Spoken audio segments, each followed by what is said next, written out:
Pernahkah kamu merasa akhir-akhir ini dunia seperti berjalan lebih pelan? Tapi pikiran kita justru berlari lebih cepat, berita datang silih berganti. Pembahasan dan narasi seolah tidak sama dengan kehidupan realitas masyarakat. Harga kebutuhan pokok yang selalu naik.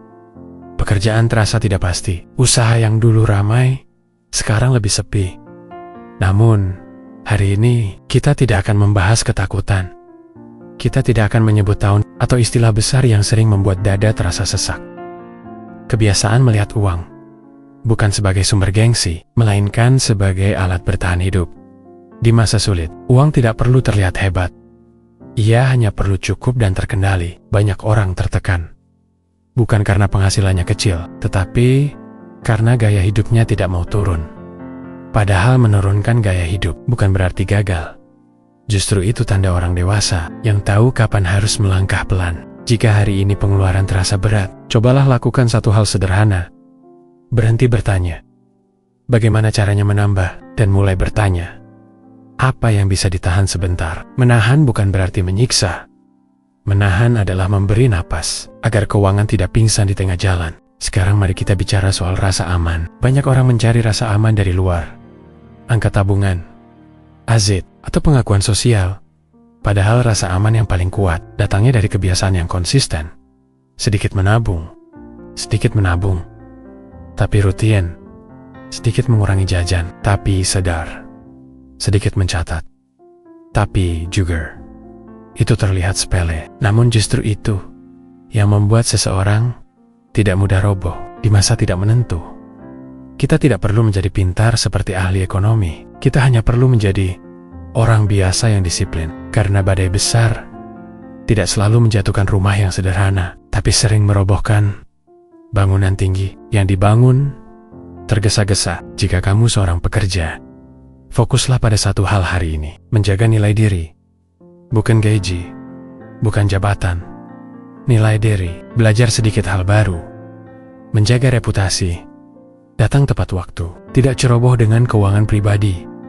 Karena saat kesempatan datang, orang yang siap secara mental akan lebih dulu dipilih dibanding yang paling panik. Jika kamu seorang pedagang atau pelaku usaha kecil, ingat satu prinsip sederhana. Bertahan lebih penting daripada terlihat besar. Tidak apa-apa untung tipis. Tidak apa-apa menunda ekspansi. Tidak apa-apa fokus ke pelanggan lama. Usaha yang panjang umurnya bukan yang paling cepat tumbuh, tapi yang paling lama bernapas. Sekarang mari kita bicara tentang pikiran, karena krisis tidak selalu datang dari dompet. Seringkali ia datang dari pikiran. Berhenti terlalu sering membandingkan. Berhenti terlalu lama menatap layar berita. Berhenti memikirkan semua hal sekaligus. Kita tidak perlu memikul masa depan. Dalam satu malam, cukup selesaikan hari ini dengan baik dan jujur. Tenang bukan berarti pasrah. Tenang berarti sadar. Sadar bahwa kita tidak mengendalikan dunia, tapi kita masih mengendalikan cara hidup kita, cara belanja, cara menyimpan, cara berpikir, dan itu sudah lebih dari cukup. Jika hari ini kamu merasa lelah, ingat satu hal, kamu masih berdiri, kamu masih berusaha, dan itu bukan hal kecil. Masa sulit tidak datang untuk menghancurkan semua orang, ia datang untuk menyaring. Siapa yang mau belajar menguatkan pondasi? Kita tidak tahu kapan keadaan membaik, namun kita tahu satu hal. Orang yang tenang, yang hidup sederhana, yang tidak reaktif terhadap ketakutan, akan selalu punya peluang lebih besar untuk bertahan. Tarik napas perlahan. Kita jalani pelan-pelan, tidak perlu hebat. Hari ini cukup tidak runtuh. Dan itu sudah lebih dari cukup. Ada satu nasihat sederhana yang sering terdengar sepele, namun justru paling sering diabaikan. Jangan hidup terlalu jauh dari kemampuan hari ini. Bukan dari impian, bukan dari rencana 5 tahun, tetapi dari kondisi nyata saat ini.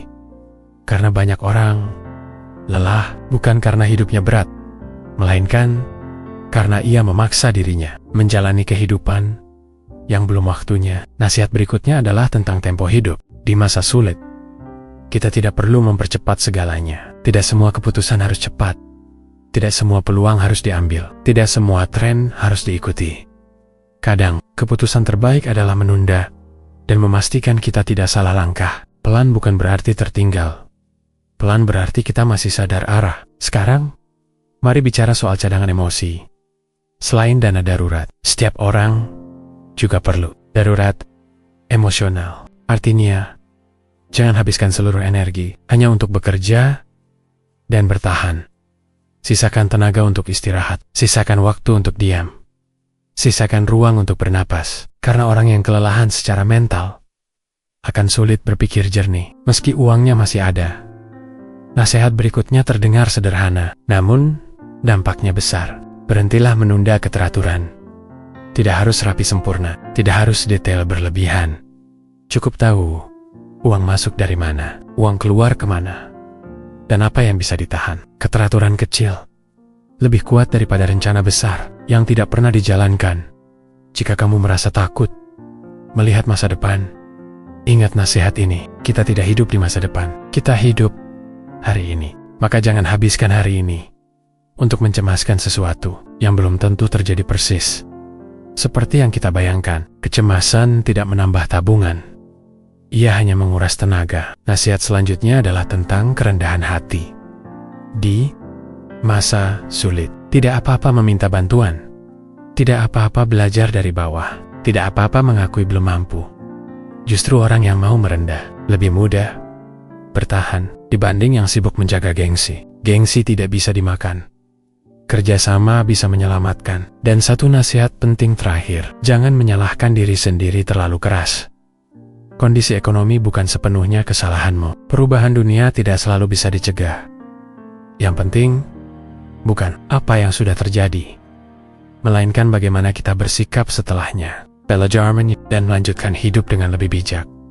Jika hari ini kamu belum bisa maju, tidak apa-apa selama kamu tidak mundur. Dalam kesadaran dan pengendalian diri, kamu masih berada di jalur yang benar. Kita tidak berlomba siapa paling cepat. Kita hanya memastikan siapa yang tetap berdiri sampai akhir. Itulah beberapa pembahasan dan nasihat dalam rangka persiapan menuju krisis yang lebih tinggi, yaitu di tahun ke-2030. Semoga kita semua bisa survive dalam menghadapi berbagai macam situasi dan kondisi di mana dunia sedang mengalami ketidakpastian. Terima kasih sudah menemani channel Literasi Uang. Semoga informasi yang kami berikan menjadi pelajaran sobat semua. Jika video ini bermanfaat, silahkan tekan tombol like dan subscribe.